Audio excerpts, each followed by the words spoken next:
Jamal, kill that music.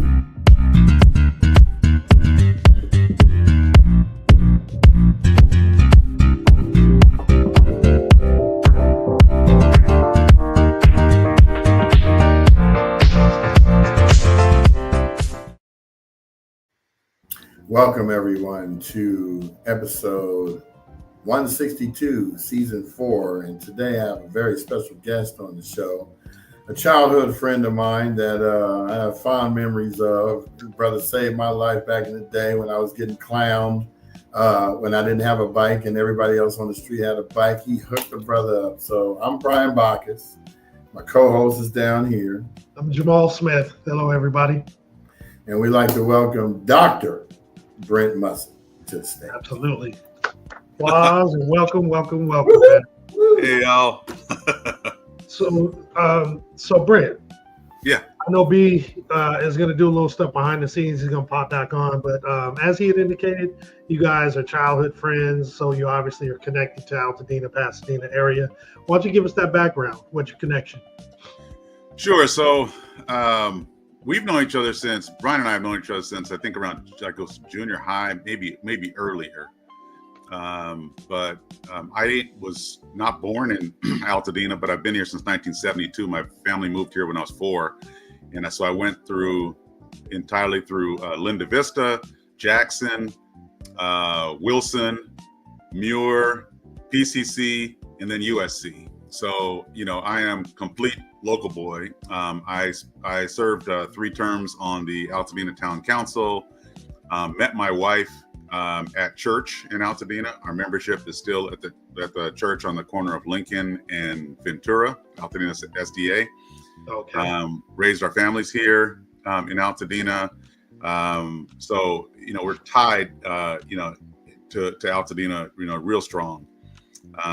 Been here, our whole lives. So, we don't live in Altadena at the moment. I think most of Altadena is displaced from the fires. We actually were out, slightly ahead of the fire.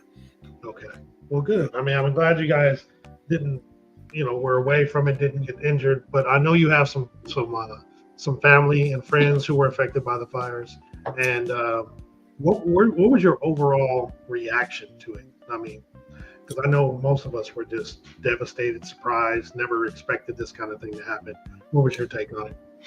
So, yeah, we got calls when the fires first started breaking out. My aunt and uncle live all the way over almost to Eaton Canyon, over on Midwick. And so their house was the first one that we heard was in danger. His son lived further over just next to Lake, just west of Lake. And so, we were scrambling, trying to, what can we do? But we're down in the South Bay. So there wasn't, they basically were able to evacuate before we would have made it up there. And so we just kind of were keeping tabs on what was happening and, how quickly it was moving. We had a property that was vacant and for sale over in Porter Ranch. And so that's where we moved my brother and my father, who's 91, into that property temporarily. They were there for a few weeks. But we were just sort of trying to see, do whatever we could, remotely, while the sort of disaster was actually unfolding. As soon as the emergency portion of it, the emergency, we don't know what's happening kind of part of it was ended, and the meetings started, we started driving up on a daily basis. I actually stopped taking contracts, and just started coming up to the meetings just to see what I could figure out what was going on. Nice. And then kind of rolled that into, sort of, more meaningful, purposeful work on the effort.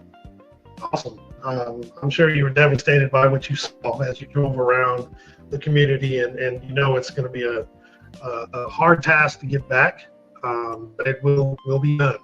Well, first, I didn't have the opportunity to be devastated because I couldn't get in.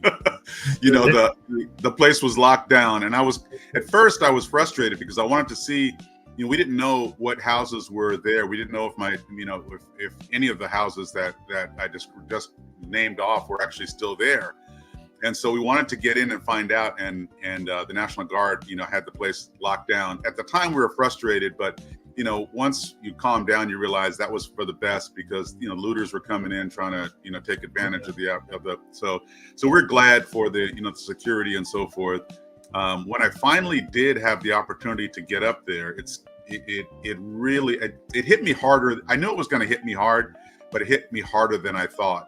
And I just. Not only did I have just this gut-wrenching response when I went through, when I came home, I couldn't shake it off. I couldn't sleep that night. I was, I went back and forth between, just emotional. It was just harsh, man. It was harsh. And I felt kind of bad because I wasn't there. I still had my home, and I felt like I didn't, really have the right to have that kind of a response, but it hit me really hard. No, I definitely had the same response. I fortunately am not in Altadena at the moment, or during the fires. I've been in the Arcadia area for a number of years, but a number of my wife's family lost their homes. Obviously, I grew up in the area as well, so it is devastating to everybody. Yeah. Whether you live there currently or not, it's just tough. Yeah. So kind of with that in mind, apparently not everything was burnt down, right? Like your father's home survived. Is that correct? Yeah, that's right. And then, you only had maybe one or two other family members' homes that were lost. What were you learning through the meetings and all that stuff that you were attending initially, and how did that transition into what you're currently doing right now with the TEDx Altadena? Yeah, so I'm a policy guy. My research is policy based. My doctorate is law and policy, and it focuses on housing. So it's right, sort of in my lane. So I was listening with a keen ear to try to understand what the responses would be from the institutions. And so most of the early meetings were actually sponsored and held by attorneys. Yeah. And then right after the attorneys, the counties and the state government started setting up these sort of informational meetings. And, I wasn't really hearing some of the policy positions that I really wanted to hear. And I was becoming a little bit concerned about how the community was being sort of split up by lawyers, so the lawyers are necessary. They're necessary in order for us to recover money from Edison or in any kind of way. But for them, it's also a business, and so there's a competition to see who can get the most lawsuits, so that when the class action is assigned, they're the ones who actually lead the class action. Oh, that's how it works. I didn't realize that. Yeah, I mean, it's not certain that whoever has the most, but that's generally the way it shakes down. Is if you can show that you have the most vested interest, then you're the lawyer who's likely to get the class action lead position. And so one of the ways to count that you're vested is that you have a lot of cases. Okay, so that makes sense why they jump in so quickly, during disasters. Yeah, I've heard about it, but obviously we see it firsthand now. Yeah, with these. Okay. Yeah. So one thing that became really clear was that there are a lot of different ways that the town is sliced up. The lawyers actually are proxy for some of that. So you have some African American lawyers that are civil rights lawyers that came to town that were signing cases. You also have Latino lawyers that are specifically some that are Spanish language primarily. You have sort of majority population lawyers, and so you have these different lawyers, and that ends up sort of de facto slicing the community up by race. But there are also other siloed conversations that are happening about the future of Altadena that slice us up by our economic status. So sort of class slicing, and then you have slicing by geography based on your lot size and which side of lake you're on. And so you have all these different conversations that they're frankly not new. I mean, we grew up in Altadena. We remember what it was like trying to go on the east side of Lake after dark, or head up, anywhere near Webster's after dark. We remember what that was like. For sure. With the sheriffs back then. So we get that, there's a history of this, but Altadena has come a long way since then.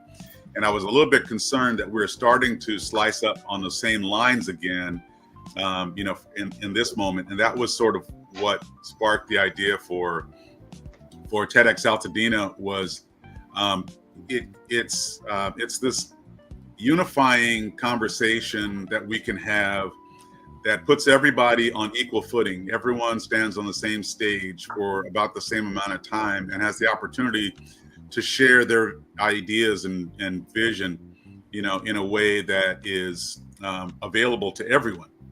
And when I say available to everyone, I mean you're talking to your neighbors and you're able to speak, your truth, be able to share your ideas, and your neighbors have to listen. Those are sort of the TED rules: is that it's not a debate. People don't get shouted down. They get to actually express themselves, and everyone has to be polite and clap when it's over. Right. Interesting. Okay, so that's the format for it. Okay, I don't think I've ever seen one of these, so that's good. So, do you check out TED Talks on YouTube? Yeah, I've seen regular TED Talks, but not one of these where it's community based. So the TEDx events are these independently organized events that sort of do something similar. We still have talks that are, usually on a red rug with a big TED sign behind you, and they're, in limited time. The maximum time on the TED stage is 18 minutes. Okay. The maximum time for us will be about 10 minutes. But the format is the same, where you have someone who's up front by themselves on a stage, and everyone's quiet and listening. And everyone who hits that stage has equal footing. And so it doesn't matter about your economic status or your whether you've been displaced or not displaced, whether you are a person who has great influence in the community, or you're a person who doesn't really have much voice. No matter who you are, you have the same opportunity to share an idea, and it gets equal footing with everyone else. And the TED rules actually work to our favor. So according to TED rules, there's no co-branding. A person can't get up on stage and start talking about their company or their service or their product, or promoting themselves like that. They can't. It's not a commercial. Right. It's an opportunity to just share an idea that can help everybody. And that was sort of the genesis of this the idea to use TED as a way to bring the community together.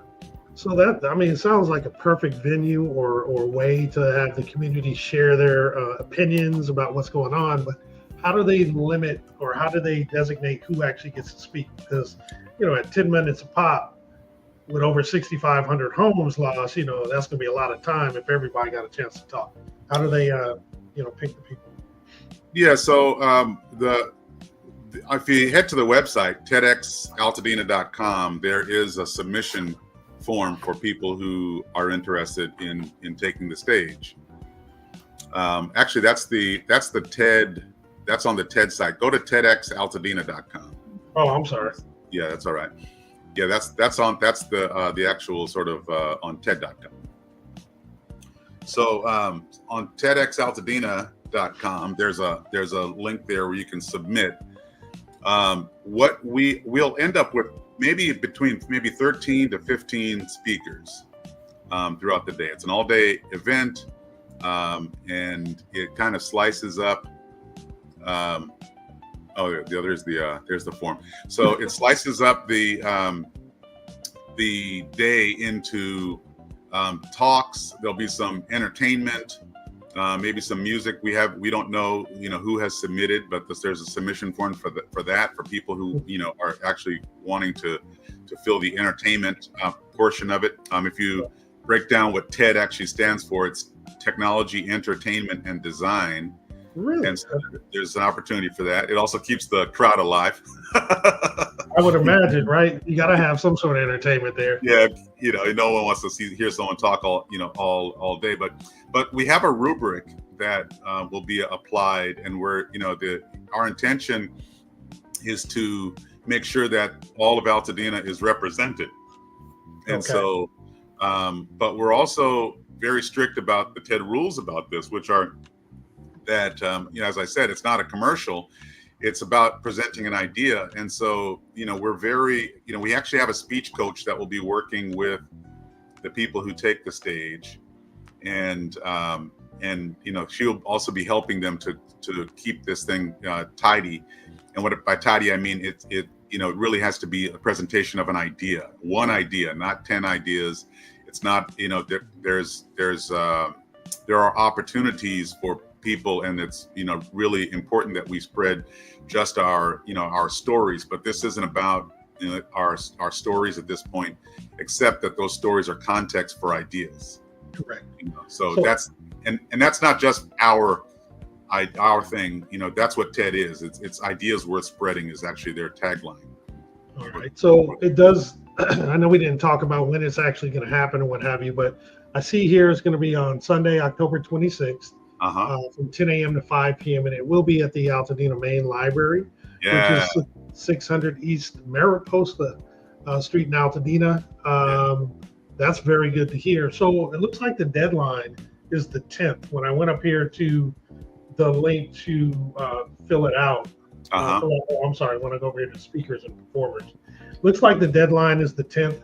Now, is it that once the people are chosen, do they get to practice several times until they get their speech done, or at least, perfected to the best that they can, so that when they do present it, it'll be presented in the best way possible? Because I had a friend who actually did a TED Talk, like a regular old TED Talk, and she said she had to go through, multiple iterations of her actual speech because she did have to meet with folks. So it sounds like that's the main purpose for having the speech person there. Yeah. So, this is a local event, and we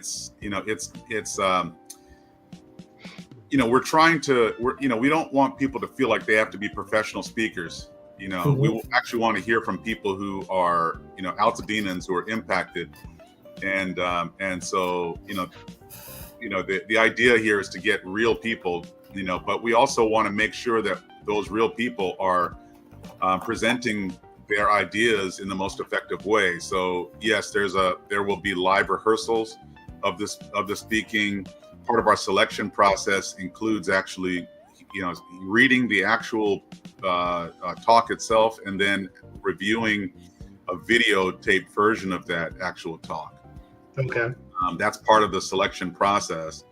And so it is, for us, it's two things that we're trying to accomplish here. One is we want to give voice to people who have ideas in the community that may not necessarily have an opportunity to share their ideas, elsewhere. That's part of it. The other part of it is that we want to provide the right ears in the room. So your neighbors will be in the room. And we also want to make sure that there are people there who can take those ideas and actualize them, operationalize those idees. So, those two things are part of our objective. So, is there a host for this actual event during the whole, time? There is. We haven't announced her yet, but there is a host. But I will give you guys the scoop on who our host is. Okay. So I don't know if you're familiar with Mimi Brown, but she is she's an Emmy-nominated journalist who has spent the last 7 months doing work for Altadena, She's on the Breakfast Club regularly talking about Altadena, but she also created a podcast called To Altadena with Love. Yes. Yes, we had her on the show. Okay. A couple of months ago. She is the host, or the MC, I should say, of the program. She actually also interviewed me on To Altadena with Love. The bonus episode, is I'm featured on that one if you get a chance to check it out. But she's going to be our MC, and I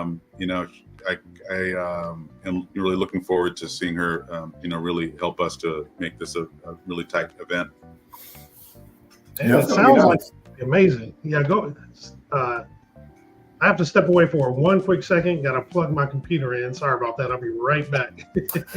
So, Brent, we were talking about this earlier, but I believe this is one of our residents, Damon Moore. He's up in Vegas now. He said, "Have you guys spoken on the Kenyon Barris and Mike Epps comedy sitcom about Altadena?" We talked about this offline, Damon, and basically some people say, "Oh yeah, let's do it." Some people say, like myself, it's too soon. We're in the fray of coming back. Now, I can see if we have our houses built already, then that might be something that I would never watch. Yeah, that's my personal opinion. But I think that if you did something like a documentary style, maybe. But if you're not, and it's coming off like, I didn't see any comedy sitcoms for Katrina. Right. Didn't see them for the hurricanes. Didn't see them for the floods. But now all of a sudden, and here's my question. Why pick Altadena? Why not pick Hollywood Hills or Palisades or Malibu? That would probably be more of a draw. And I'm sure those people over there feel the same way. Like, I wouldn't watch that. It's like watching your demise relived over and over again. It just doesn't make sense to me, but that's just my personal opinion. Yeah, I don't think I'll have an opinion until I see it. I hope that it will be something that Altadena can be proud of, that won't be further damage emotionally. I have to say that I really enjoyed Blackish, and the other work that he's done has been very thoughtful. It kind of reminded me of the Cosby Show, where there are a lot of lessons and a little bit of comedy sprinkled in. I can't really say what this will be until I actually see it. I think it's a high risk move for sure, but we'll see. Yeah, Jamal, what do you think? Have you seen the rumors, the comments? Well, when I first heard it, I was a little surprised. It did seem a little raw. 7 months after the event, I did feel like it was a little early, but to Brent's point, and I always see both sides of the coin. I was also thinking, I'm pretty confident he's going to approach it, at least I hope, in a very delicate manner and handle it with the respect and dignity that it deserves. So I kind of want to see, right? But I also wish that he kind of had maybe even a community meeting just to discuss the possibility of having it before just going ahead. So he still has the opportunity to do that as well. Yeah, I think that it's always best to go ground up instead of top down. Yeah. One thing I will say is that I heard that he's from Altadena. I wasn't aware of that, and I haven't verified it, but that's what I've heard is that he's from Altadena. Mm-hmm. If that's so, that changes things a little bit. But it also, to me, what really struck me is that he has this particular brush to paint with, and so if he's trying to use the platform that he has to bring awareness and to to keep Altadena in the zeitgeist, then it may be something that can work. It's also, like I said, it's risky. But I can't blame him for using the one brush that he has to paint with. I've only seen him do this type of work successfully, massively successful, I should say. And so we'll see. We'll see. And it could be that he is deliberately doing that to keep Altadena in the limelight. Whereas we know, and Brian has mentioned it many a times, Tony as well, when disasters happen, there's a lot of bright lights on us, and then quickly people run away when the shine kind of goes away. Yeah. So it might be his method of keeping the light on Altadena, and maybe even showing the progress with each of the episodes. But we'll have to see. What were you going to say, B? No, I was just saying, media left in February because there's another disaster going on. It's always a disaster going on. Yeah. But what people, and even I can attest to this, Katrina didn't hit me as hard as it would have had I been through a disaster. Because I wasn't there, I was 2,000 miles away. But when you actually go through something, now you see what happens. So when San Antonio floods happened, I was the first one to give $500 to the GoFundMe to that disaster. And let me tell you why. Because when I did a GoFundMe for us, along with everybody else, GoFundMe did a thing where they raised money and they gave every last Altadena GoFundMe $1,000 out of the deal. I know what they do now.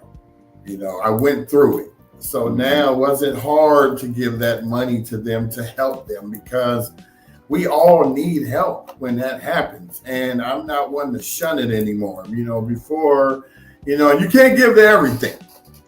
You get those late night Sarah McLachlan videos with the dogs, you know what I'm saying? The eyes of an angel, all that.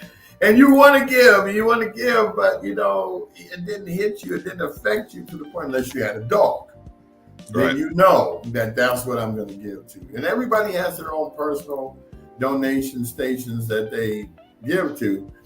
I just felt that this was close to the cuff because we just experienced it and we were given something out of it. It's only fair to keep helping this platform. And you're going to get a lot of people.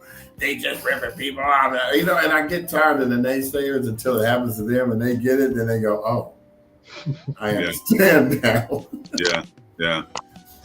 No, I think that,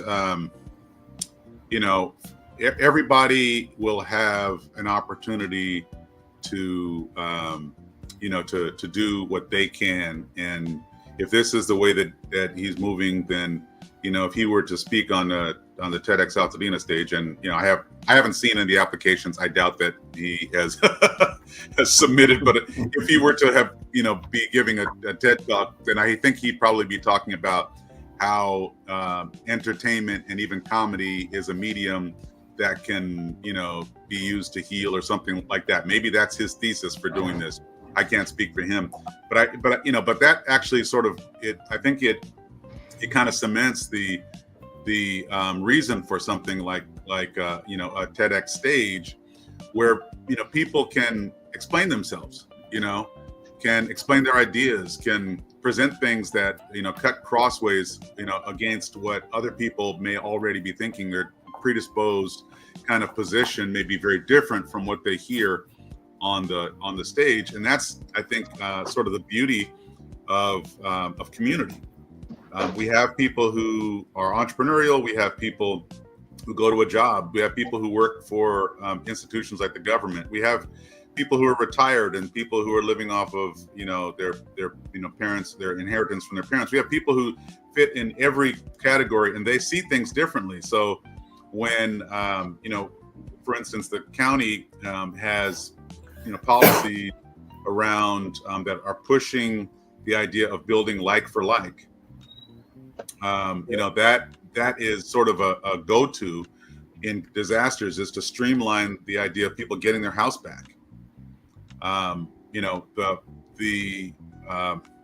That doesn't fit everybody's narrative. And so if you're underinsured and your insurance maybe doesn't cover the full cost of rebuilding your house, but certainly doesn't cover the cost of replacing all of the toxic dirt that was left behind after the Army Corps came through, right? And then replacing it with new dirt, and then doing grading and all of that, and then you have to landscape. You know, when it doesn't cover all of that, and you say, okay, well, you build like for like, that means that if you had a paid off house that burned to the ground and your insurance covers part of it, then you end up with a substantial mortgage all of a sudden just to get back what you had before, right? Very true, very true. But there, you know, the recent density legislation out of Sacramento allows people to break even at least, or maybe even become, you know, make a profit, you know, in this tragedy. So if you, instead of putting back just your house that you had, if you increase the improvements on your property, maybe, you know, you add an ADU, or you do a lot split and add, you know, a house and an ADU and a JADU. So now you have 6 units where you had one. You can sell off part of that, pay off, you know, your debt, rent out the other 2 of the other 3, live in one of them, and now you have residual income. And so when we talk about generational wealth, instead of just talking about generational doing okay, now we're talking about, you know, generational actual wealth, which means, you know, you have enough income that you don't have to go to work anymore to pay your gas bill. Absolutely. Now, Brent, that concept that you just mentioned is amazing, where you turn your one property into 6. But that kind of concept needs to be heard by the masses. Like, I think conceptually, people understand that, hey, yeah, I can build wealth with my property. I can do things with it to make money, right? But to hear somebody, and to be real, hear somebody that looks like, from someone that looks like me, right? To be able to share with them in an environment where they're not trying to take money from them, but they're genuinely trying to educate them on the methods that they can take to actually improve their position in life by utilizing their real estate. I think it'll be ideal, which kind of leads me to my next question. This TED Talk, this TEDx Altadena, seems like a fabulous platform for people to get their just stuff off their chest, their ideas, their plans, their goals, their wishes. But I'm curious, who hears this? Meaning, who hears this that can actually take some of these ideas and make the actual change that is desired? Is it policymakers? Is it who? The reason why I ask, and I apologize for stuttering and all that stuff, but when I think of TED Talks, I watch them and I hear somebody say something very amazing. I mean, you hear, just really, really cool concepts, but I don't know what to do with it after that. So this is a different kind of format, but what literally happens with the information afterwards? Or is it just a platform that stays on the internet and is available for recording? To watch it again. So we have personal invitations to people who shape policy. Okay, good. And so we have personal invitations for them to be in the room for the LA County Planning Department. Whether they come or not is different, right? Yeah, from state government, from our California legislature, we have actual personal invitations for them to be in the room, right? And we've had some that have already responded and said that they will be in the room. So that is the first line. But there's something really important that happens with a TEDx event like this. And we recognize this, acutely. Part of our design here is to create a live event where people have an opportunity to share their ideas. There are people there who have their ears open to hear their ideas, and so it's this sort of town hall. That's only half the battle. The other half of the battle is that we're producing this like it's a television show. So that each of these episodes, every talk is like a little episode that hopefully will be picked up by TED.com and become part of their TED library, which means that it lives, in perpetuity, and is spread that way. But there's also something else that happens there. So all these, there are 150 or so brand new organizations that have popped up in Altadena since over the last few months. There are existing organizations that have been active for years that are also sort of refocusing on so the present moment. Sure. They all now have ideas that have been shared from will have ideas that have been shared from their TED stage or TEDx stage that they can now operationalize. So that can happen under their banner in their own meetings through their own organizations. And there's also an opportunity to have further TED branded events. There's something called a salon event, TEDx salon event, which is more, it's less about speakers on stage and more about sort of, we can have the opportunity to workshop some of the stuff that's happened. And those can happen throughout the year. But there are a lot of opportunities to operationalize what's there. But the most important thing up front is just to get those ideas sort of cross-pollinated, because there are these siloed conversations that are happening. Some of them are aligned with each other, and some of them run counter to each other. True. And some people are working against each other, not even knowing that the other is there. And some are working, in tandem with somebody else, but they're actually duplicating efforts. And so it's an important opportunity to cross-pollinate those ideas as well. So the idea here isn't just that we have a good kumbaya moment and then everyone goes home. You know what I mean? It's really, that's why I was concerned. Yeah. So that part is sort of all part of the plan, but it's also sort of an agile development plan that will change and iterate as new information is available. First off, we don't know what the ideas are yet. We haven't started to review the applications yet. We won't until after the 10th when all the applications come in. Okay. But so we don't know what those ideas are. But as we are able to see and hear what these ideas are, we can sort of try to lubricate pathways for those ideas to be absorbed and potentially operationalized. And that's awesome. That's a great, I like all the possibilities for this. One of the things you would mention is a possibility for one of the segments to make its way to the TED library. What's the criteria for that? Or is there a committee that kind of looks at stuff, or is it stats online and how many views and that kind of thing? Just curious. What is it? That's all behind the TED curtain. We don't know. Nothing you know about. Yeah, if they like it, they'll put it on the site, and we don't really know what that is. There is something I actually wanted to speak on too before I miss it, because at this age I'll completely forget. I think this is worth saying. The TEDx event, TEDx Altadena, is a volunteer event. The organizers are volunteers, so we're not getting paid. We're not making any money off of this. We're not charging an admission. We're not charging people to speak. We're not charging people to be in the audience. It's a 100% volunteer event with no profit to anyone who is involved with the planning or execution of this. So my wife and I are the Dawn and I are the organizer and co-organizer of the event. We also have there you go. If you scroll down, you'll see Joe. That is my bonus daughter. It's Dawn's daughter. And she is the one who manages this website and the social media and all that type of thing.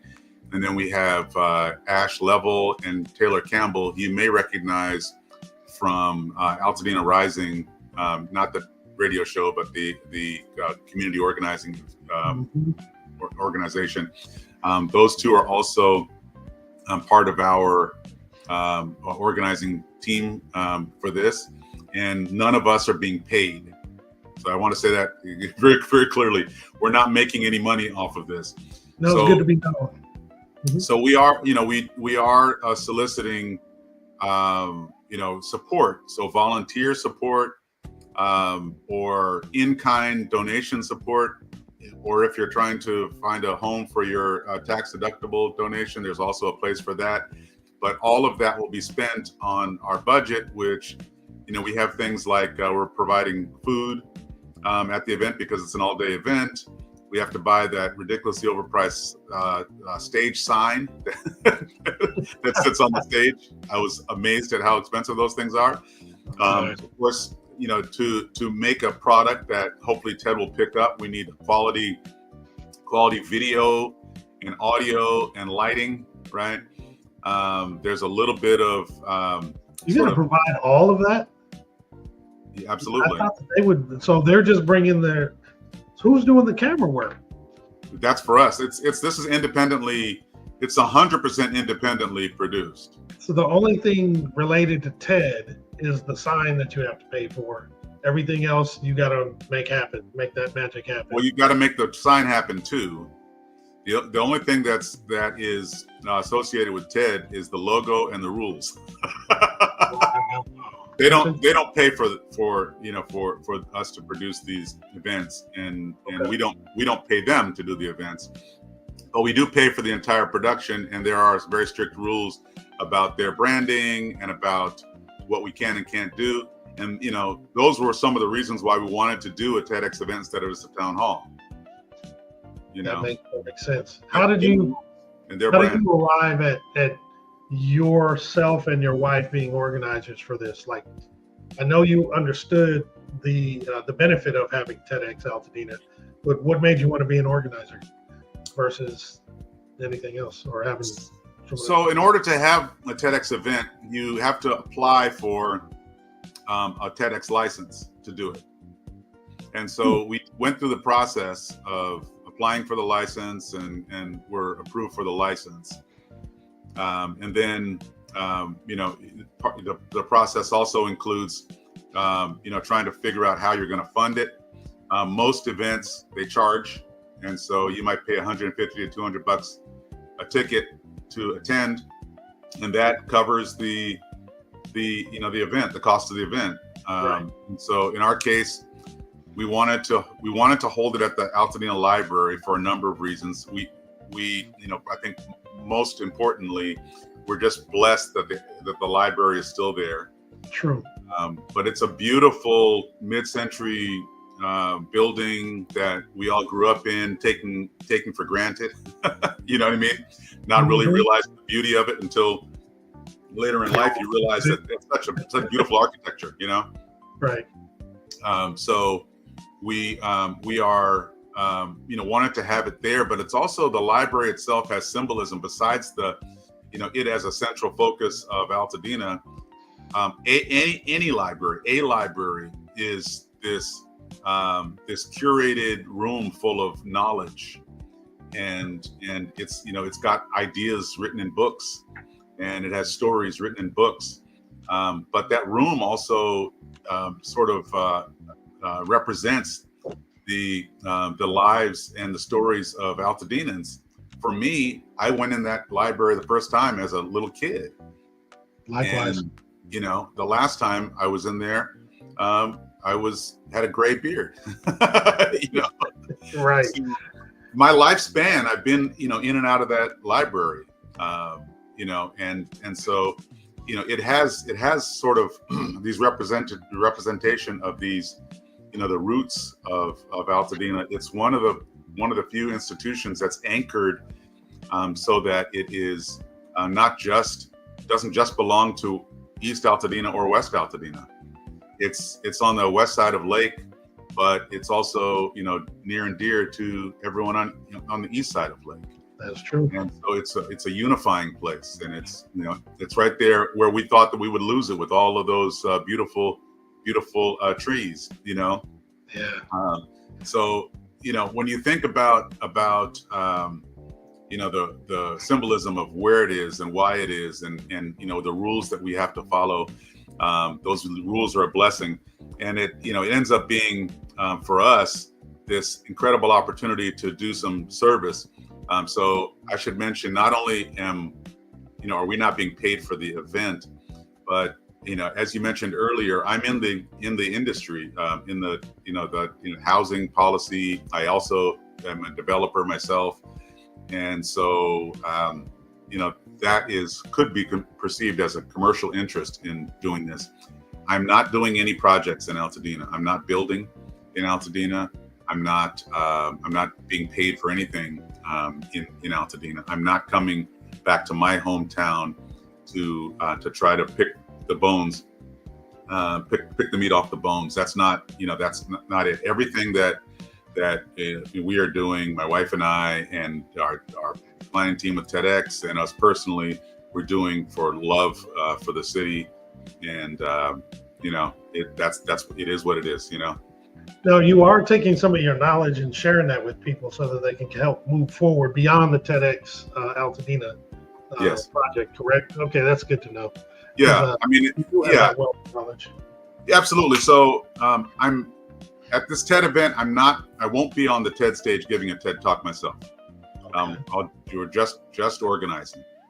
But I have been in Altadena ever since the first week that we were allowed back on the streets. So I was back up as close as I could get to Altadena, beginning the day after the fire. Oh, good. And I've been up people have seen me at community meetings and so forth, but I'm also working from my laptop, meeting with representatives from the state, from the governor's office, meeting with representatives from LA County Planning Department, and also meeting with people in various organizations around Altadena that are dedicated to the rebuild effort. I am not affiliated with any attorney. I'm not affiliated with any contractor or construction company or any architect. Not affiliated with anyone that's there to make money, though I do have conversations with people to try to understand the landscape and also to share, sort of my expertise and philosophy. I should probably just give my credentials related to real estate development, because that I think it's important that people know I'm not just sort of speaking off the cuff. I hold a degree in real estate development from USC. It's a finance degree. I hold a degree in urban planning, and also a master's in global supply chain management, which is really pointed at the idea of manufactured housing. My doctoral research is looking at housing production through an economic lens, and it's a degree in law and policy. So I am a housing policy guy. I'm a housing policy nerd. I also am a real estate developer. I'm licensed as a general contractor. I'm licensed as a real estate broker. I hold a PMP certification, and I'm a Lean Six Sigma green belt. All of these things I apply to my practice as a housing policy consultant and also as a real estate developer. So I can say without being arrogant, I do know my stuff, and I'm applying this to what we do here. That's separate from TEDx Altadena. I'm not looking for business. I'm doing this with my wife as a service to Altadena, and it's not connected to my brand at all. Got you. You bring powerful credentials and expertise and experience to this whole situation, and we're glad to have you on our side. Plain and simply, I know that as a community, it's a little sly question. Are you turning someone down if they actually ask you specifically to build their house back, though? Putting you on the spot. I am unless it's my someone who's a close friend or family member that's asking for help. Got you. Right. All right. You know what I mean? But I'm not. I don't want to. I'm not taking work. No, I understood. Yeah. I'm just wondering because I know we had Joel Brian come on, for example. He actually is a developer and what have you, but he didn't plan on doing some rebuilding, but he was tapped by a family friend, or basically told, "You're rebuilding my house, no question about it. You're going to do it," and that kind of led him to being asked to do some stuff for some other folks as well. I was just curious if you might go down that path. Now, I do have a question. Mm-hmm. You are meeting with these officials in this non-TEDx Altadena capacity. What are you doing with the information that you gather? Are you disseminating it back to the people of Altadena, kind of maybe simplifying it to kind of explain, hey, this is what's going on. This is kind of the direction the state, the government, the local officials are going. Are you helping people understand that? So that was sort of what I was doing early on, is I was trying to educate about particularly things like SB 9 or SB 684 and 1123, which combined, both of those are lot split kind of ordinances, or not ordinances, but laws, and housing density law, which is constantly being updated by new legislation. But it's a lot, and it's very technical. And so in public meetings, it's hard to kind of just start spewing out numbers and people are trying to scribble it down. So I kind of refocused my efforts on trying to get the institutions themselves to disseminate the information. And so the planning department has actually generated a brochure that explains SB 9 and how to use it. And so on that brochure, you'll see that you can do a lot split. You can, build out multiple houses on each, or on that original lot. You end up with multiple houses with multiple ADUs. It shows that. That's sort of a first step. I mean, there's so many layered ways to look at this, that at least that gives a start. So once a person gets that, then they understand, well, I could have 6 units instead of 1. Mm-hmm. What else can I do? And that's the other part that I'm kind of pushing for is for more support for people who want to go that direction, because now that you understand that you could split your lot in half with SB 9, or you can split it into up to 10 lots using SB 1123. Now it's like, well, how do I do that? How do I implement that? Who do I talk to first? Do I talk to an architect? Do I talk to an engineer? Do I talk to a contractor? Where do I go? How do I do this? Does it 10? Can I really do 10? What does that do with setbacks? What does that do with air rights? What does that do, with parking requirements? There's a lot of questions that people have, and the county actually has a department whose job it is to actually help people navigate things like that. So I'm trying to get these resources tuned directly to the need, so that as people, maybe make different choices than just doing like for like, they actually have the support that they need if they're not a real estate developer themselves and don't know, exactly how to dot all the I's and cross all the T's. So that's good to know. So I want to say this too. I did mention that when I came out, I didn't really see the policy stuff that I wanted to see, but the planning department has been incredibly open and receptive. The governor's disaster relief group has been incredibly receptive and open, and we are in good communication. They've been, incredible. I hesitate to say they're a great partner, because that would be elevating myself to more than what I actually am. But they've been really great about sort of hearing and actually making adjustments based on a lot of our discussions. So I kudos to them. I think there's absolutely no doubt their heart is in the right place. They're using every tool they have to actually try to make positive change on our behalf. But there's a lot of mud that they have to wade through to actually get things done. And so, I encourage everyone to be patient with them, but also, don't be quietly patient. Be vocally patient, because a government is responsive. They don't typically move without, some type of something coming from their constituents asking for it. Yeah, you got to ask for it. You can't be quiet. You got to definitely ask for it. I'm trying to update your banner real quick so I can put the website on there. While I'm putting that up, obviously you need, multiple help from multiple angles. You love to have the performers, the speakers. You need some entertainment. You need some food. You need donations as well. Mm-hmm. TEDx Altadena. Okay, cool. So let me say this too. We're not asking for donations from people who are displaced and trying to get their lives back together, or that's not. Please don't. There are enough institutional funds that will be available, that there are nonprofits and foundations and things like that are, they're set up to produce this. So I don't want to push the idea of donations from people who are actually trying to rebuild their lives. That's not it. If they want to be volunteers, then we welcome their volunteerism, and of course we want to see Altadena in the room, and so we want to see them there. But from a support standpoint, we really are not looking for people to drain their resources when they need them the most. No, that makes perfect sense. I'm glad you said that. Not that people were feeling that you were asking that originally, but it's still good to be clear. Again, I'm sharing the website is TEDxAltadena.com.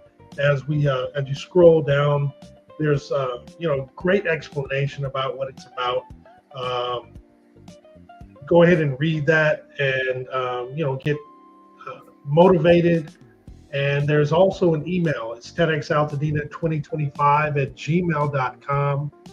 If you have some questions, that's a way that you can actually reach out. And there is their Instagram, which is at TEDx Altadena. Go for it. It's actually TEDx Altadena 2025.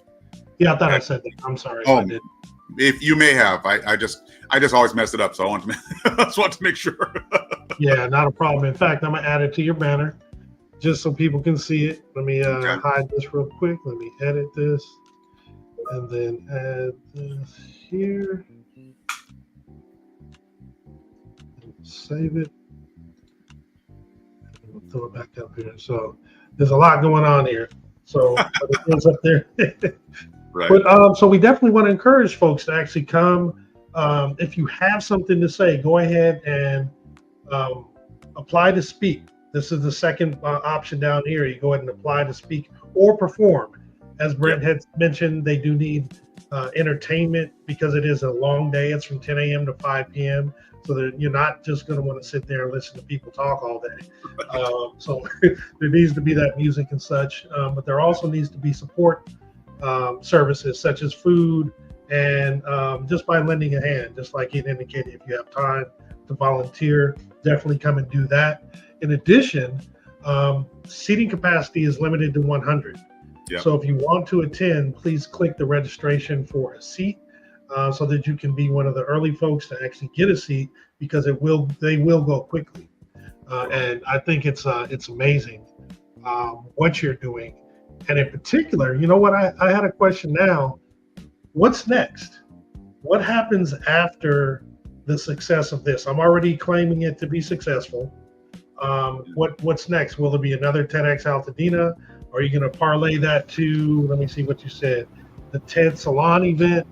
Are you going to be involved in another one? Or are you going to be looking for someone else maybe to take the reins for the next one? So you know how you ask politicians if they're going to run for president, and they say, well, we haven't decided, I'm busy with the job I have, I think that's actually our official answer right now is let's see how this one goes, Yeah.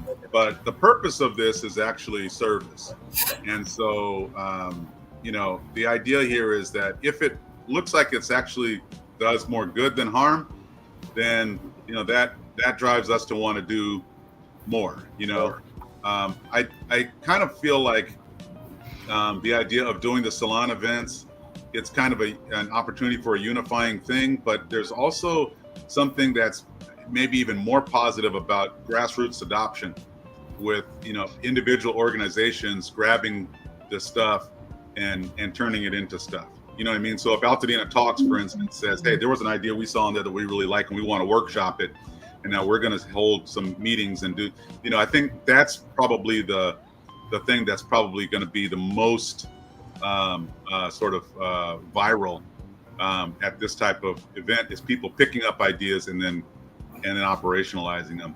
If we have to do salon events, then that's something that we'll look into after this and see if it's something that we need to do to kind of unify and spread and that type of thing. But we're really envisioning individuals and individual organizations grabbing these ideas and running them. I think it's exciting. I'm glad that we had you come on. I'm not trying to end the conversation now, but I'm very happy. We got some mood music in the back, some theme music in the background. Shaft. My wife, she sits across from me. She does her work. It's funny because she's usually trying to get me to be quiet. But Right. I'm doing the show, but this time. Anyway, I learned so much today, and I'm very happy you came on. And I didn't even know you were an organizer, you and your wife. I didn't know you guys were connected to it. I remember hearing about TEDx Altadena, but I didn't know that connection. And I feel even more compelled to provide some assistance because of your involvement with it. Not that I wouldn't have done it before, but even more so now. And I appreciate you for, sharing. Well, number one, doing what you're doing, but also sharing, the information to our audience. What you're very welcome, man. What do you have a message for people? Any words you want to share with people who are interested in both speaking and also attending? Yeah. So first, I want to say I interrupted you with the email, little thing, making sure that 2025 was part of the email because there is an actual TEDx Altadena Gmail account that somebody apparently registered a long time ago, so we weren't able to get that one. Gotcha. But I interrupted you just as you're about to announce the social media tag, which is at TEDx Altadena. Oh, right? Yes. Instagram and Facebook. The other thing I was going to mention, and in fact, I'll just share that. I was just on it. Hold on. Let me go to it. So we're on Instagram and we're on Facebook. I think that there's a Reddit conversation that is starting up and some other stuff. So I'm not the person handling the social media. That's actually Joe, and so she's handling all that stuff. But yeah, so we are on social media, and the announcements will continue to roll out on social media. Definitely, well. This is your Facebook page right here, and there's obviously some good stuff on there already. So definitely check that out, you guys. It is TEDx Altadena on Facebook, and then there's also the TEDx Altadena for Instagram, which is exactly the same thing. And in fact, hey, let me follow it. You got Brent right there making his speech, and you were on KBLA talking last Saturday, right? Yep. Yep, that's very good. So we definitely encourage everybody, number one, to go to the website first and foremost, because that's where you can sign up and do all that other kind of stuff. But you can also, obviously from the other websites, you can get here, but you can also stay up to date with what's going on. I'm sure they're going to be providing really good information the closer we get to the event to show, for example, who some of the performers may be and maybe some of the food that might be there, that kind of thing. Yeah, man, I think this is phenomenal. Yeah. So, I think it's, as far as a call to action, we were just talking about the idea of support by way of in-kind donations or cash donations. That's really focused at companies or foundations or someone like that. Like I said, not for fire victims. And that's not a marketing thing for us. That's actually a principle. That's not, and that's the reason we're having it without a ticket price too. Because last thing we want to do is be taking money off of someone's bank balance who's trying to rebuild their lives. That sort of cuts counter to what it is that that we're trying to do here. So that's for them, right? But that sort of opportunity to show up as a volunteer, there will be plenty of opportunity and need for that. Just sort of people that can help us keep everything tight on the day. Make sure that people's cell phones are turned off and make sure everything's in order. And we're doing it on the main floor of the library, so that we're actually going to show the stacks in the background. So that the set for the TEDx event is going to be the library itself. Oh, very cool. Yeah, it's not in the community room. It's actually on the main floor of the library. So that's going to be really, really cool. It's sort of like the Tiny Desk concerts. Yeah, like exactly, exactly. Yeah, that kind of a vibe. You know what I mean? So we're digging that whole that whole setup and everything, and so that's the deal. That's the way that we're going to do it on the main floor. We'll have food and so forth. But back to the action items. I digress. So we also want to have people who do want to speak or perform go to TEDx Altadena.com and fill out an intake form for that. The deadline for that is September 10, which is coming up. Like I guess that was a week and a half. So fill out your application. If you feel pressure on what you're submitting, submit what you have, and we can update, as we go. I know that people aren't professional speakers and so forth. So if they're struggling with it, also reach out too. If you have, something and you really want to kind of, get some guidance, reach out. We do have some resources from TED that can help you with that. And we'll have, for those who are actually going to hit the stage, we have a speech coach, for that as well. And then if you scroll down to the last button, to join the movement and to register for a seat. So there are only 100 guests there are only 100 seats. That's not just because of the venue at the library, because I think the library can hold more than 100. I know of concerts that have been up there have been more than 100 people there, but TED has a limitation on the number of guests that can be there for TEDx organizers who are first-time organizers like we are and have not attended the TED conference in Vancouver. So that's the limitation this time. We hope to have that limitation removed if we do it again next year, but that's the limit right now. So hint, hint, if you are a volunteer, you're not actually counted in that 100 person. So, right. So volunteer. Yeah, I'm a volunteer standing on the on the side of the room, volunteering. But yeah, so that's that would be here joining the movement, right? Right. There you go. Perfect. So those are my action items for it. And if you guys have any other questions about it, you got me. I personally don't. I'm excited about the event. I know we will be there in some capacity, whether it be all three of us or one of us or two of us. We'll definitely be there to support. We'll probably do a volunteer just so we can leave the spots available for those who actually want to, attend. Yeah, definitely that. Yeah. Awesome. I encourage the folks who are tuning in today. Hopefully you got some good value of the hearing from Brent. But if you have any questions, I should have been saying this throughout the show, but to definitely ask. And my camera went out. I'll bring it back in just a second. We can still hear you though. Yeah. But Brent, I owe you anyway for letting me use that bike and saving my life from all the snap bagging that I was going to get taken down after that. And what makes it so bad, Jamal, this bike was better than all of theirs. So when I rolled up, it was like, and I wish I would have had one of those songs when I walked through. Yeah, he's told that story a few times, man. So you definitely, it's emblazoned on his mind. You saved it. That's the beauty of our street. I mean, Brent lived at the end of the street on the other side of Windsor, and everybody walked everywhere, and then the bikes came. Oh, and then Brent, I didn't even tell you. So, I was cutting yards, and then I borrowed your bike to pull the lawnmower in a bag. Oh, look at lawnmower boy. He over there pulling the lawnmower. He got a bike now. Then I got a wagon with the engine and the clippers. Oh, look at him. He got the train going. Oh.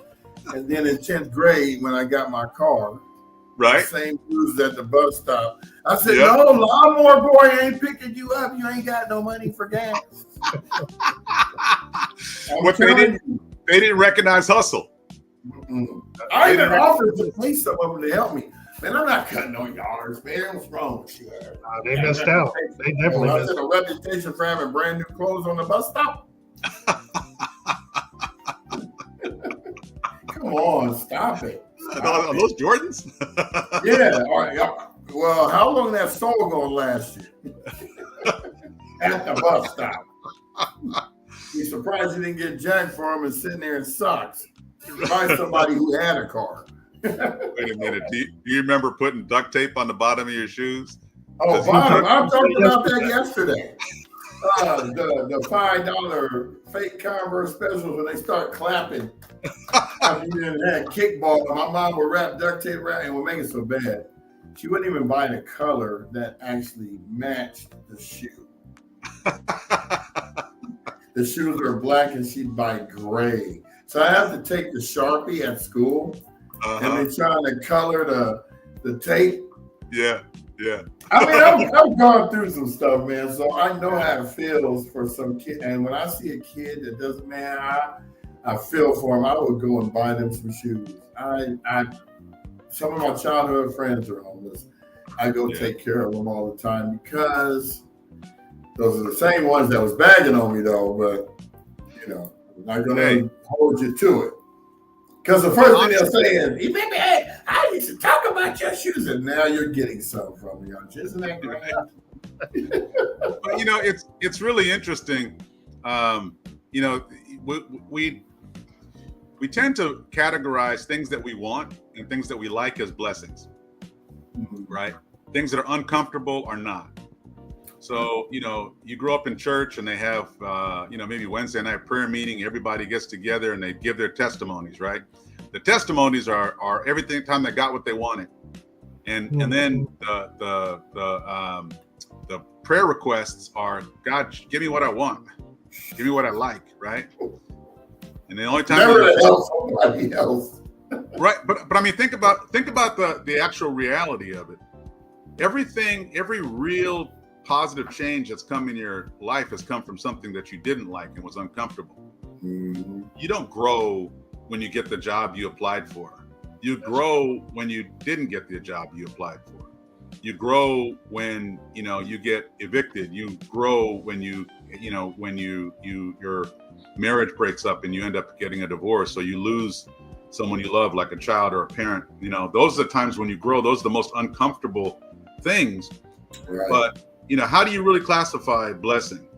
You know, blessing is based on how you respond to it. You know, whether it's the loss of your home, the loss of a loved one, you know, the loss of expectation, you know, we have to respond and build blessing, you know, with our gratitude, you know, and our open hearts. And, you know, if you think it's easy to say for someone who didn't lose their home, you know, I didn't lose my home, but I lost my son in 2018. My son died at 18 years old, you know, and I lost him, and I struggled to find a path forward, but really I realized that, you know, God uses the most difficult and uncomfortable moments in our life to bless us. And so if we can find a way to lean into God and lean into him with gratitude, then we find our blessing no matter what the circumstances. Man, your son was acting, right? So that's Austin. He's actually up north in law school, but his younger brother Chase was he was at NYU working on his PhD at 18 years old. So he kind of was moving fast. Wow. Yeah. And so we lost him in 2018.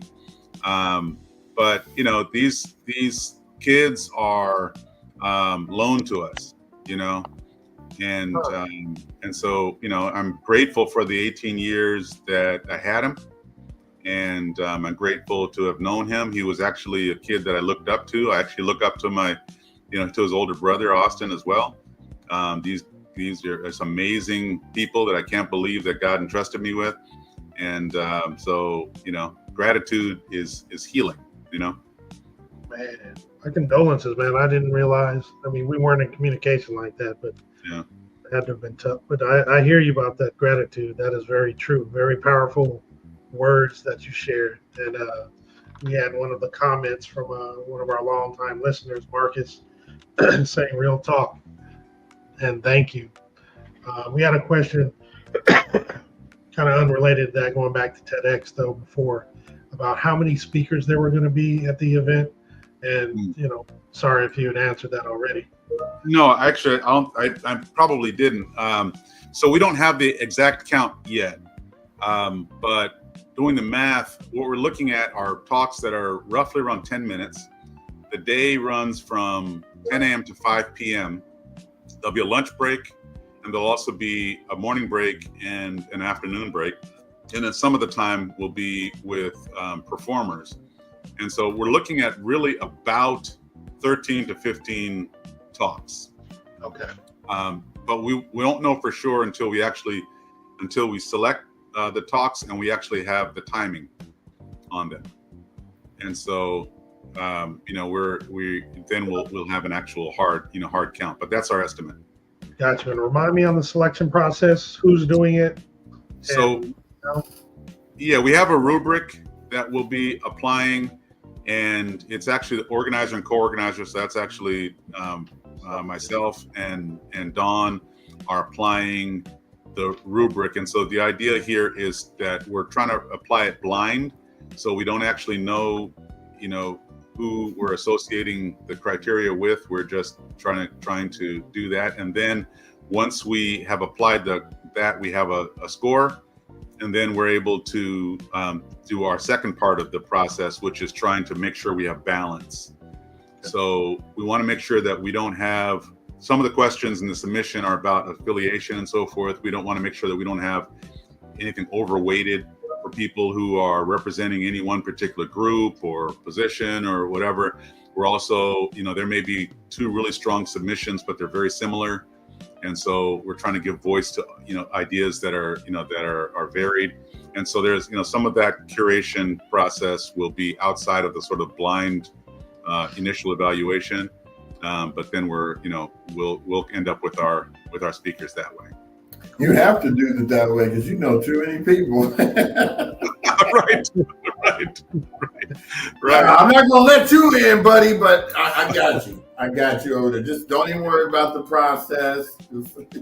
Yeah, I mean, honestly, there's so many factors to consider. So earlier we talked about the different ways that Altadena is divided. And so we're trying to make sure that we represent across all of those striations. Yeah, we're very diverse. And that's what I like about our town. Growing up with diversity throughout the whole time you're here. So no one can come back and say, there weren't too many people that were represented by this particular culture, because we got it all. Yeah, we got it all. And, one of the things that I found is interesting is the national and international narrative around Altadena has been as though it's a black town, right?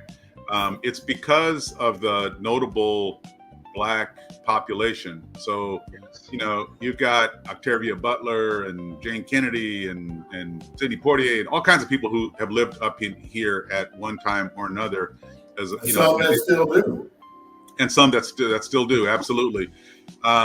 And 81% of the black population owns their homes, which is 20 points above the national average, all races. And it's also double what it is in places, or nearly double what it is in places like Atlanta and DC and other chocolate cities around the country. So Altadena is unique and impressive for its black population, but the black population is under 20%. Mm-hmm. Right. So this now is from 50 and 90. Yeah, this isn't a black town. This is a diverse town, and it's filled with all sorts of texture. And when we were growing up, there was quite a bit of segregation. But over the years, we've done a great job of integrating. People have, the black population that was sort of relegated to a small, area in West Altadena and the top of West Pasadena. We're able to buy east of Lake, as far east as they want to go. Like I said, my uncle, who was an ENT, ear, nose, and throat doctor, lived almost in Eaton Canyon. We went about as far east as a big deal. Yeah. you could go, all the way over on Midwick, almost to Altadena Drive. So people, there's been a lot of not just diversity, but integration. And there's a significant Japanese population here. There's a significant Armenian population here. Of course, there's a significant Latino population.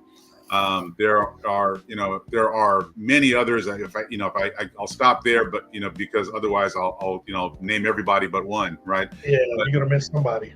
But there are people from all over, significant population sizes, and contributions to to our community. And so from our perspective, we want to make sure that voices that are sometimes missed are not missed in this moment. And so we're trying to make sure that we have as much diversity of thought and diversity of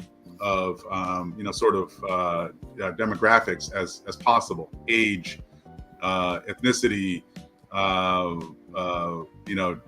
where you lived in Altadena, as far as your Altadena geography, whether you were displaced or not, how long you've been here. Maybe somebody who's been here their whole life versus someone who came to Altadena because they learned how awesome it was.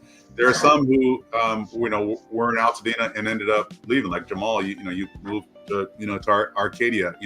I moved down to the South Bay with my wife and I. So so it's important to have these perspectives because we're all Altadena. Mm-hmm. We're all Altadena. Yeah. So there we go. Man. I think this was a phenomenal conversation. Definitely glad that you came on, Brent, for sharing the information. I think the TEDx Altadena is going to be an amazing event. We really encourage everybody to participate in any capacity that you would like to and can. And we definitely want you to come back on afterwards, anytime before if you'd like, but definitely afterwards to kind of give us a recap and what you thought went well. Or just overall how it went. Give your details. I'd love to. Yeah, definitely. Any questions for us or anything like that? Or you ready to start your day, your actual work? Just a big thank you. I've been checking out your stuff. I'm not a Facebook guy, so I'm in the bottom of the pool. I'm in the YouTube camp. So I'm trying to build your YouTube numbers. Hey, thank you, because that's where all this stuff is archived, because Facebook now has a rule that after 30 days, they wipe your video off. Oh, wow. Yeah, they've been doing that, and Instagram only shows it when it's live. Okay, yeah. So we always tell people to go to YouTube to get the finality of it all. Yeah. Yeah, that's where I watch. I have YouTube on an app on my television, a Fire Stick, free commercial, and so I watch. I have YouTube going in the background while I'm working a lot of times, and so that's where I've been kind of checking you guys out. Full disclosure, sometimes I had to mute because a phone call comes in, but. And thank God we have good quality, or else it would not be wonderful to watch. We appreciate you taking the time, any time that you have to watch it. And the same goes for everybody who watches us and supports us. We really just try to provide as much, diverse information that we potentially can. We try to keep it fun, real light, that kind of thing. And like Marcus says, that's how he rolls as well. He has it on his TV and he's on his computer. Yeah. And he's looking up. He'll chime in from time to time, even pop in on the show. Yeah. To share his input. But we thank everybody for doing this. Like Brian said, it kind of came about, on a humbug. It was a suggestion by me. I had to participate in order to make it a reality. We were able to bring Tony in on the fold and it's just been good. I've had more fun with this than I ever anticipated. And I'm very uncomfortable with being in front of people and doing this kind of thing. But, for the cause, it's a good thing. Well, you guys come back in communication with folks that I haven't seen in a while. Like you, Brent. I told Brian I saw you at IHOP on Arroyo. It was years ago. Oh, wow. I couldn't remember your name. I was like, I know him. I know, and I saw you. Yeah. Right? And I felt so silly because normally I would have been like, yo, I can't remember your name. I know we know each other.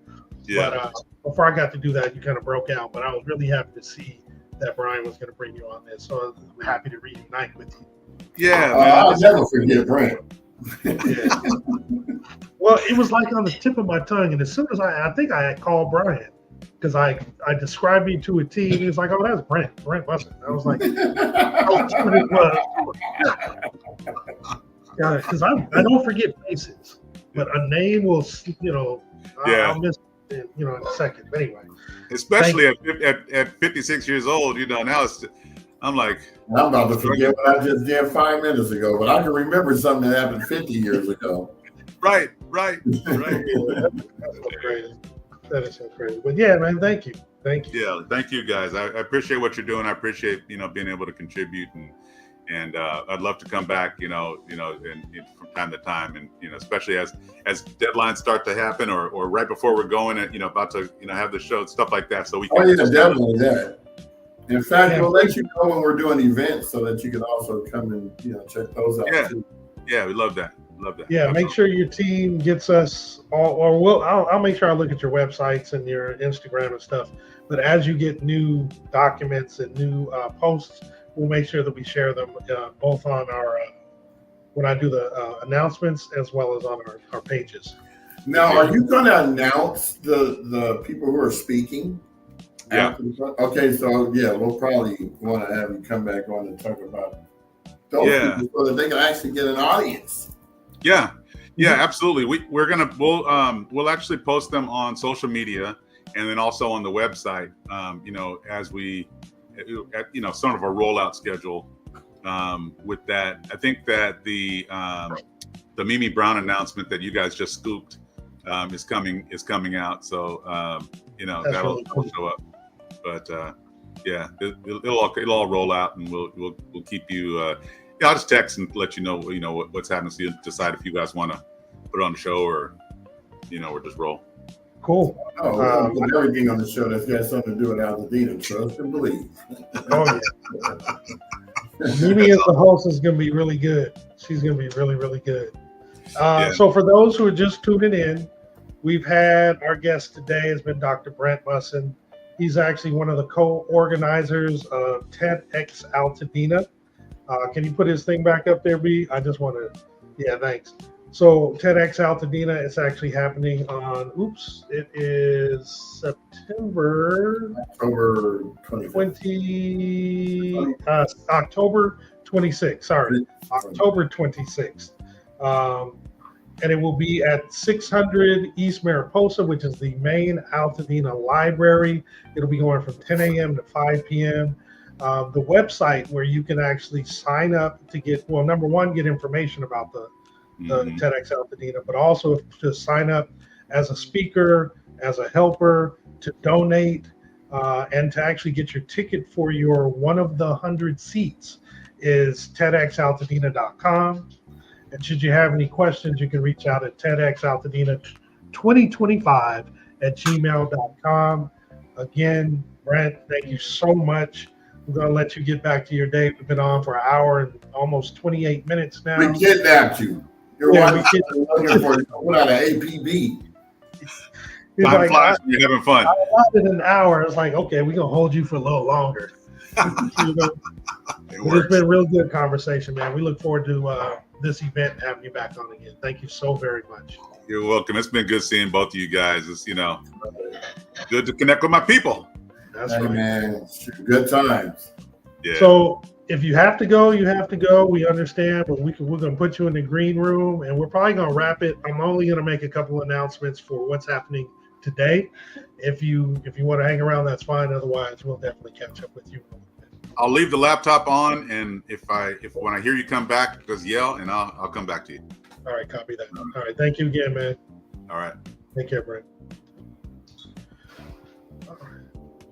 All right, man. That was nice. Me and Jamal, we both try to be proactive. So I'll take him out, he'll put him back in, or he'll take him out, I'll put him back in. It's a work in progress. Folks who just need to know there's a button. one button that either adds or removes somebody. If I hit it first and then he hits it, because we hit it usually around the same time, whatever happens first, the other one will, it'll reverse it. So we do that constantly.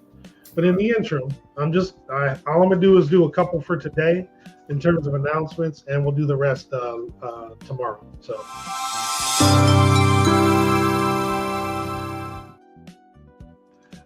Real quick, let me remove a couple of these. All right, so the only thing we're going to talk about is what's going on today, and we do have the Popeyes Foundation serving with love, the LA Fire Relief Distribution, which is happening today. It's from 11 a.m. to 1 p.m. It's at the Foothill Unity Center of Monrovia, located at 790 West Chestnut Avenue in Monrovia. It's drive-through, and it is first come, first served. So they're going to be providing high-quality food as well as hygiene kits. So they're going to be serving their chicken, or these are goods you take home?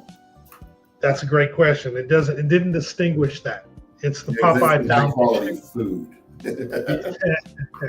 So I don't know what they mean by high quality. So anybody feel free to report exactly what it is. Oh, if you have questions, you can text them. Why don't you send them a text and ask them what high quality food is at 626-703-2398. Hold on. You said 626? 703-2398. All right, so Brian's going to find out what high quality food means. And then there is a men's healing circle put on by Dina Heals Wellness Center. It's going to be with Mike De La Rocha, who's an author of The Sacred Lessons, Teaching My Father How to Love. It's going to be today from 6 p.m. to 8 p.m. at the Paseo Outdoor Mall, 300 East Colorado Boulevard, Suite 151, again in Pasadena. So join us for a men's healing circle where men can share, connect, and heal together. RSVP at the link below, which is bit.ly/ all in lowercase, D is in David, H is in Harry, --sacred -lessons. And then today is the latest installation of the Jazz at the Paseo Summer Series put on by the Paseo and Soul to Soul Solutions in association with Jazzy Jams for Empowerment. Doggone it. I actually have, you know what? I'm going to do this real quick. I'm going to take this off because I have the actual performer. So the food they're providing is non-perishable food items. That's the high quality food. Oh, interesting. All right, so this is what I'm going to put up now. There we go. So today, August 28th, 6:30 to 9 p.m., there is going to be G-Hack and Asia Ray with THC and Latin Nation Trio. So VIP tables are available. It's 2 to 4 people. Bring your own folding chairs. That's G-Mac. G-Mac. What did I say? Hack. Oh, my bad. G-Mac. It's all good. BYOB, $15 porkage fee from Noir. Advanced RSVP is encouraged. I just got this yesterday, so I'm not sure. They just put it up a couple days ago. Yeah, but you've been announcing it already, so we've been talking about it. But then we didn't have the QR code. Yes. So I guess they could have gone to their website. But you scan the QR code to go ahead and do the VIP tables and what have you. Again, it's at 300 East Colorado Boulevard in the main little patio area on the first floor. There will be a wine garden provided by Noir, which is their events venue catering, which is upstairs. But this is definitely should be a very nice event. Again, Tony, I think Brian has gone before. Gosh, my nose is all congested. It says no alcoholic beverages permitted, but they have a $15 court fee. That's weird. Yeah, that doesn't make sense. But I mean, it says bring your own beer, bring your own beverages. And they charge you $15, but no alcohol. It's a corkage fee, then if they're thinking wine. Maybe they don't mean, maybe not hard liquor. I got a whiskey with a cork in it. Maybe not hard liquor is what they're thinking about. I'm not a wine drinker. Who knows? But yeah, it was a very good show today. It was really nice to see Brent. I hadn't seen him in a minute. He's doing a lot. Yeah. And this TEDx event, TEDx Altadena, is really, really cool that he and his wife are co-organizers. And I'm sure it's going to be really, really good. And Brian just put up the information again. That's the gentleman we had on. Our guest, Dr. Brent Musson, doing the TEDx Altadena. Go to TEDxAltadena.com to get more information, to register, donate, grab your seat. It's only one of 100. So definitely grab your seat as soon as possible. But also, if you want to volunteer, provide some food, be an entertainer, definitely fill out the form. It should be a great event. Look forward to it. It's at the Altadena Library, 600 East Mariposa. Yeah. I appreciate everyone that has come on, that joined us on Instagram, YouTube, our personal pages on Facebook, and Altadena Talks. Without you, there would be no reason to do this podcast. There are a lot of people that are out there doing good things in Altadena. I don't like to knock anyone that's doing something for the residents of Altadena. So by all means, support everyone that's doing something. I mean, everybody has done what's in their wheelhouse. Juicy Little, Crystal Lopez, she does the farmers market. Everywhere, not just in Altadena, everywhere. You know, her warehouse burned down across the street from Farrell's Burger, where she used to keep all of her stuff. She had to go out and get donated stuff to start up again. So, you know, and Brent, same thing, just doing it without compensation. And that's what we've been doing since day one. I mean, I've been paying for this podcast out of my own pocket for 6 months until we got the grant. Now the grant pays for the podcast. That's what it's for. So, you know, I'm just thankful that somebody saw our efforts. And I'm thankful when anybody sees anyone's efforts. I mean, you got a lot of nonprofit foundations that have been around for a while. And you've got some, like Brent said, that were started up this year, ours included. The only reason why I added the nonprofit component to it is so that we were qualified to receive money to be able to run this podcast, because I lost all my equipment to make money, all my equipment from my businesses. I've been applying for business grants, not getting them, but I've been applying for business grants so that I can sustain my own personal life. If it hadn't been for my fiance stepping up, I would be homeless. So there's a lot of things that I go through on a daily basis that people don't understand. And everyone says, yes, I lost this and I lost that. But I stepped up the next day and said, it's not about me. It's about the community and how we can bring it back. I'm not saying this to bring accolades to myself. I'm saying this to let you know that if I can do it, you can do it. If you didn't know your house, you definitely can do it. You know, all you got to do is show up to the event. You don't even have to do anything. We just need the numbers. We just need you to be there. You need to meet your fellow residents. That's the whole point of Altadena Talk, so we can get Altadena to start talking to each other. Well, and part of that also will get you the information that you need. Obviously, we provide as much as we can. But when you're out there meeting with the community and going to some of these events and volunteering and participating, you're actually going to be able to engage with folks and find out information they found out. You might be able to share some good information with them that they didn't know. Unfortunately, we're still finding out that there are people 7 months plus after this devastating event that didn't know what to do in terms of getting rid of the debris on their property. I mean, that deadline is long past, but There were people who didn't even know about that. And we have been talking about it from day one. Many other organizations have been talking about it from day one, and it's unfortunate that people aren't sharing that information with those individuals who are not getting out and about.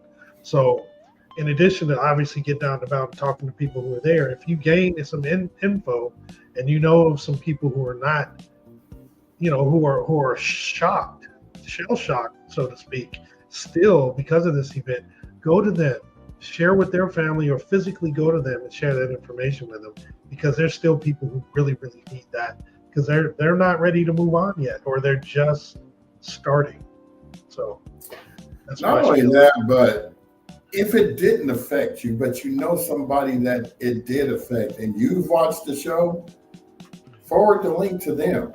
I know a lot of people, I don't do that, or I don't do this. Well, it's going to come a time where something's going to happen to you, and you're going to wish that you were participating, because then when that person finds out, oh, I remember when they shared this with me, I'm knowing this, let me share this with them. My family, they don't want me to post in our family groups. They just told me straight out, can you not do that here? But my family doesn't live here. They live in Ohio, so I get it. But there'll come a time when there's to be a disaster, and guess who they'll turn to for guidance on how to get this started, because they know that I'm doing it. It's not a bad thing. It's just that at least you know. So, and we hoped that this show could become a prototype for other disaster areas to put together an epicenter of resources where people can always find out where things are going on in their town. Like, I'd rather go through a fire than a flood. I'm just going to tell you that right now, because a flood comes out of nowhere. A fire, you see it coming, you have time to get away. If a flood comes, and especially those flash floods that usually happen in the South, because the Gulf is full or whatever, you get no warning. And I saw the time-lapse videos. Those floodwaters were swallowing houses. They were reaching 5 stories in buildings.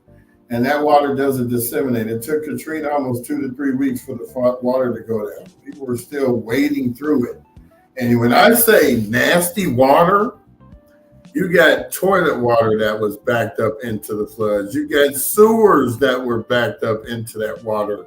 You got toxic waste that's backed up into that water, and you're wading through it.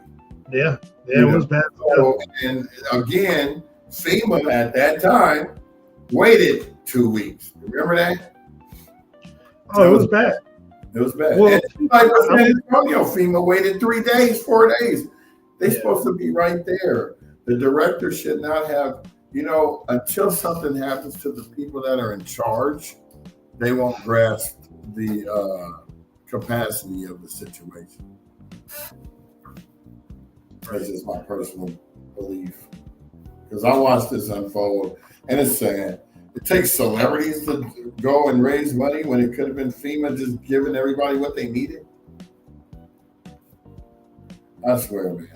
The government is anti-government against its own people. Oh, we have the money to help you during the time of crisis.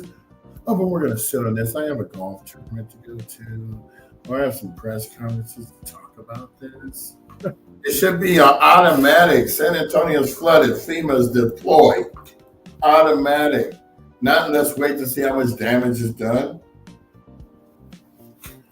That's just my personal opinion. I do not, Altadena Talks does not endorse this commenting editorial for myself. I chose to say this because I don't want people to think that Altadena Talks, they kind of biased. No, it's me. Because I lived through this disaster, because I lost everything. And now I have a better appreciation for other places that lose everything. I don't mind donating to those entities because I know they're going to get the money to them, unlike the actual government agency that's supposed to do it on time. So, I guess we'll end it at that note. How about that? Oh yeah, I forgot we want sound effects.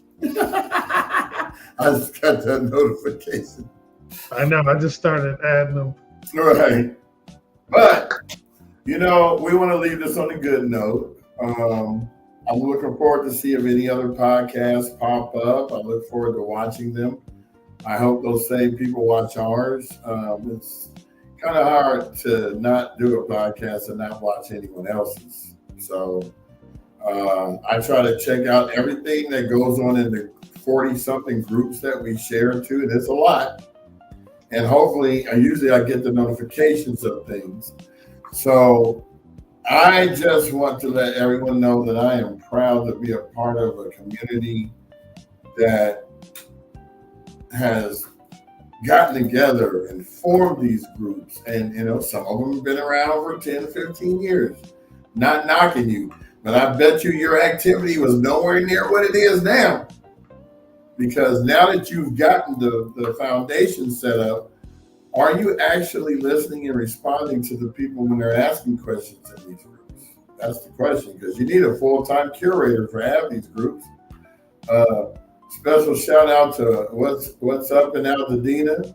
Even though they're a page and you can't share anything there, they still try to find as much information as they can to push it out to other people. Their IG is pretty good. They share a lot on IG too. Right. Wait, so, I might be mixing them up, but yeah, they got good information. Yeah, I mean, all of the ones that 626 say Altadena should be providing the information, not just your own stuff. That's why we share everyone's. We go and look at all these sites. And we encourage you to send us stuff. We might miss your thing. We might not be able to scroll all the way down. There's a lot going on. We miss, yeah. Yeah, and that's the beautiful thing. I don't even know if Palisades or Hollywood Hills or Malibu are even doing any types of stuff like this. We always have an event. We always have something going on. There's always something to do to help Altadena residents.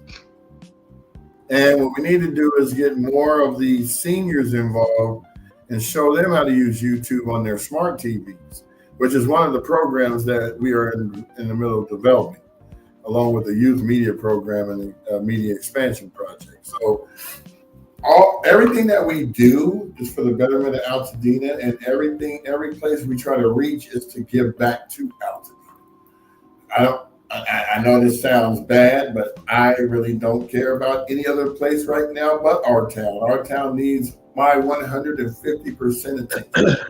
I mean, Altadena Talks kind of speaks for itself. You don't necessarily have to, California Talks.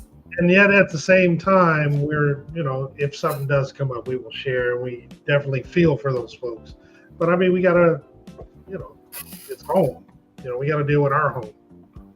I mean, I live there right now, but I was there. Kids lived there for some every last one of your friends are here. Yeah. So. But I think, again, it was a great show.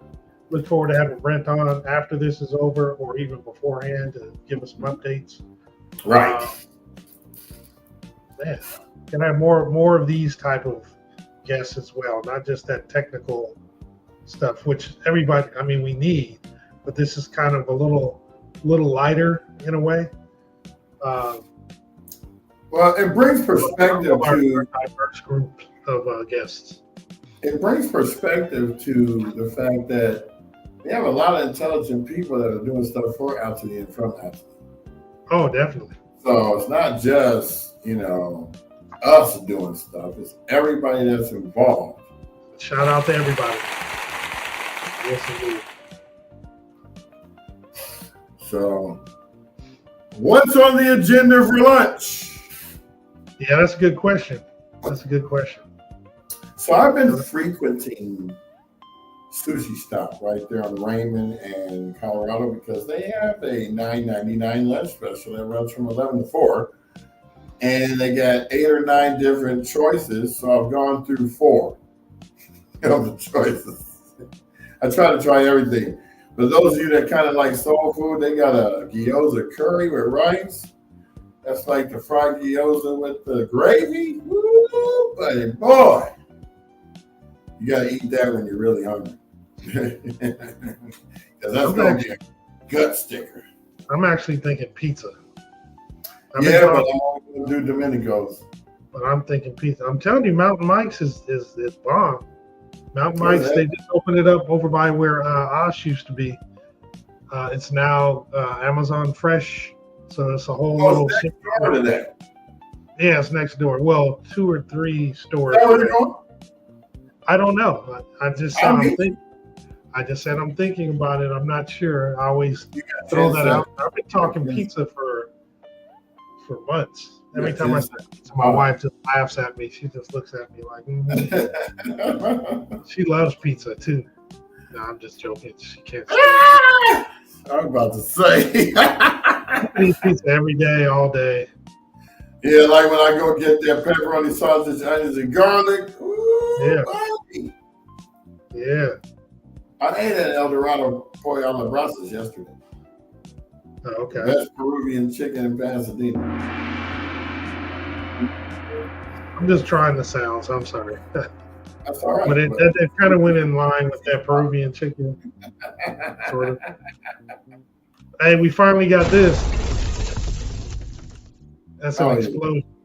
Yeah, we need those to be a little louder so we can go like how loud the ending is. Oh, we can do that. There you go. Yeah. Yeah. I had it turned down. And we have this too. Oh yeah. That's. I need to actually record some of my own. Put them in there. And we can do all that. And talk about my voice. No, I'm just playing. We'll leave that alone. Well, we got a laugh track now too. All right, man. Let's get off this phone. Off this show. it's still out. I'm gonna keep going. That was long. Let me tell you something. That's right.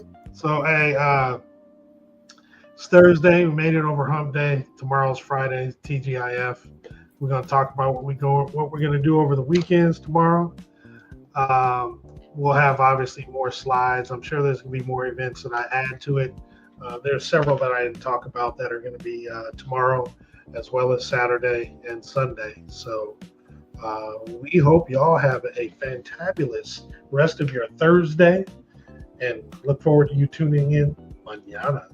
Pretty sure Tony will be back tomorrow too. Have a good day, people. Peace.